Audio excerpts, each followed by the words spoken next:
Hello friends, तर आपण आहोत मुरुडेश्वर आणि गोकर्णाच्या ट्रिपवरती आणि आज आपण गोकर्णाच्या ओम बीचवरती जाणार आहोत. ओम बीचच्या जवळ गेल्यानंतर तुम्हाला अशा प्रकारचं काही पार्किंग पाहायला मिळतं आणि तिथून उतरल्यानंतर तुम्ही ओम बीचवरती पोहोचता. अशा प्रकारचा हा ओम आकाराचा बीच आहे मित्रांनो आणि या बीचवरती आम्ही स्वरासोबत खूप सारी मज्जा केली.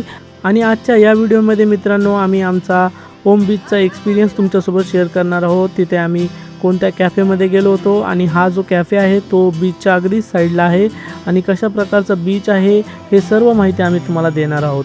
सो मित्रांनो, कसलाही वेळ न घालवता करूया या व्हिडिओला सुरुवात.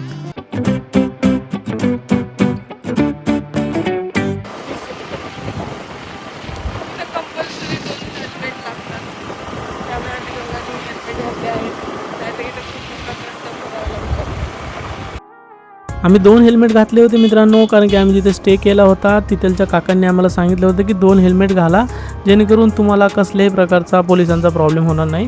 परंतु तुम्ही एक पण घालू शकता. आम्ही निघालो होतो गोकर्णाच्या ओम बीचकडे आणि ओम बीच अंदाजे 7 किलोमीटर आहे गोकर्णा गावातून. आम्ही आता ओम बीचकडे चाललो.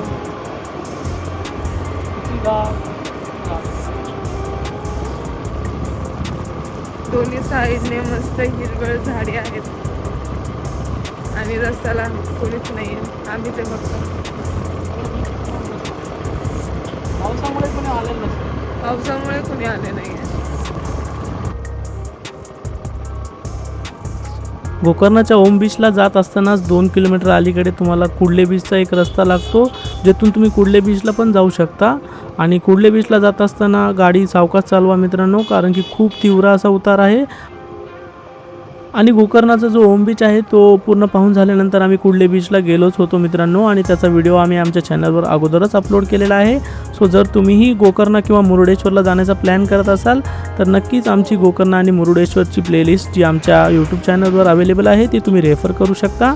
आणि फायनली मग असा काही बीच आपल्याला दिसत होता आणि आपण गोकर्णाच्या ओम बीचवरती पोहोचलो होतो. पोहोचल्यानंतर काही अशा प्रकारचं तुम्हाला दृश्य पाहायला मिळतं आणि येथे खूप सारी अशी पार्किंग आहे आणि पार्किंगमध्ये तुम्ही तुमची गाडी तिथे लावू शकता. इथे कसल्याही प्रकारचे चार्जेस नाही आहेत. थोडेफार असे शॉप्स आहेत आणि इथे एक छोटंसं असं एक महादेवाचं मंदिर आहे आणि मग इथून तुम्हाला पायऱ्याने उतरावे लागते. आमची स्वरा तर झोपली होती, सो आम्ही तिला घेऊन पायऱ्या उतरलो आणि अंदाजे एक 50 ते 100 पायऱ्या उतरल्यानंतर तुम्हाला काही असा बीच दिसायला लागतो आणि तुम्ही फायनली बीचवरती पोहोचता.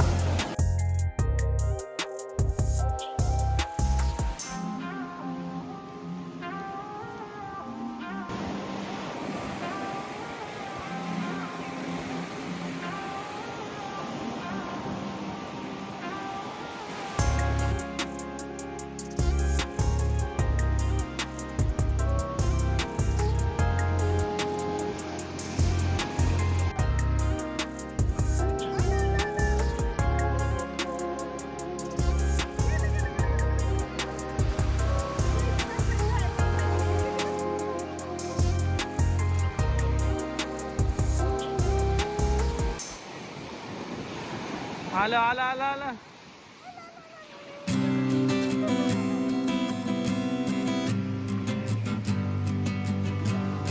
बीचच्या साईडने अशा प्रकारे बसलेले खूप सारे स्टॉल्स तुम्हाला पाहायला मिळतात, जिथून तुम्ही वेगवेगळ्या वस्तू, किचन्स आणि भरपूर काही गोष्टी घेऊ शकता. आम्ही स्वराच्या मम्मीसाठी जे केसाला बांधतात ते एक रिबन घेतलं होतं आणि तिथल्या दादाने ते बांधून दिलं.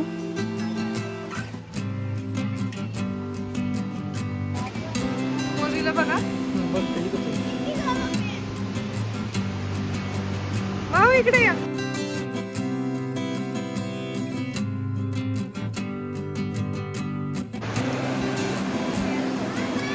ठीक आहे, हे ब्रेसलेट घे, हातात घाल तुझं.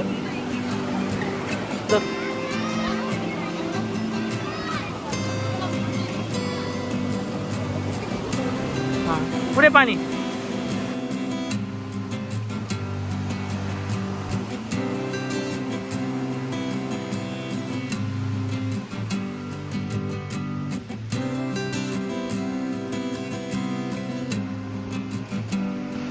कुठे पाणी? पाणी कुठे दाखव बरं. चल ये पाण्याकडे. आलं आलं, मला पकडते, मला पकडते, पकडते आता. ये ये ये पकड. चल पकड मला, चल लवकर पकड मला. आपण खेळू, आपण खेळू.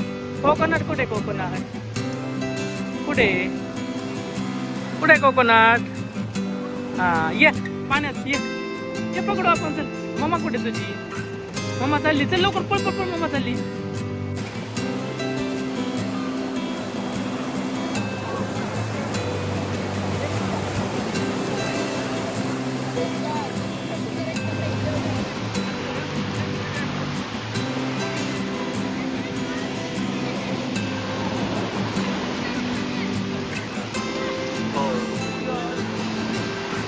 आधी मोठी लागत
असं करा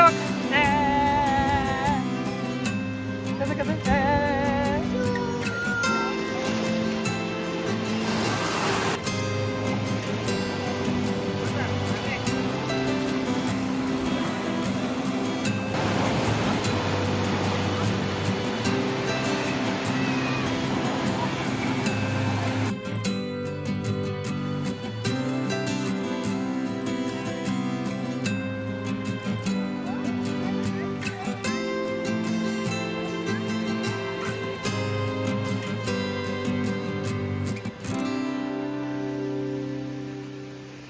बीचवर पाण्यावरती खेळून झाल्यानंतर मग आम्ही बीचच्या बाजूलाच असलेला जो नमस्ते कॅफे आहे मित्रांनो तिथे गेलो होतो आणि या कॅफेचा ॲम्बियन्स हा खूपच छान होता. खूप छान असं म्युझिक होतं आणि आम्ही तिथे आतमध्ये गेल्यानंतर काही अशा प्रकारचं तुम्हाला त्यांचं इंटिरियर पाहायला मिळतं आणि तिथे बसून तुम्ही जेवणसुद्धा करू शकता आणि क्विक स्नॅक्स तुम्हाला जर काही स्टार्टर्स वगैरे चायनीज वगैरे खायचं असेल तर ते सुद्धा तुम्ही घेऊ शकता. या कॅफेमध्ये तुम्हाला इनडोअर आणि आउटडोअर बसायची सुद्धा व्यवस्था आहे आणि जेवणासोबतच येथे तुम्ही स्नॅक्स चायनीज इटालियन आणि त्यासोबत तुम्हाला अल्कोहोलसुद्धा सर्व केलं जातं आणि वरून काही अशा प्रकारचा बीच दिसतो. खूपच सुंदर असा कॅफे आहे मित्रांनो आणि तुम्ही जर गेलात तर नक्कीच या कॅफेला व्हिजिट द्या.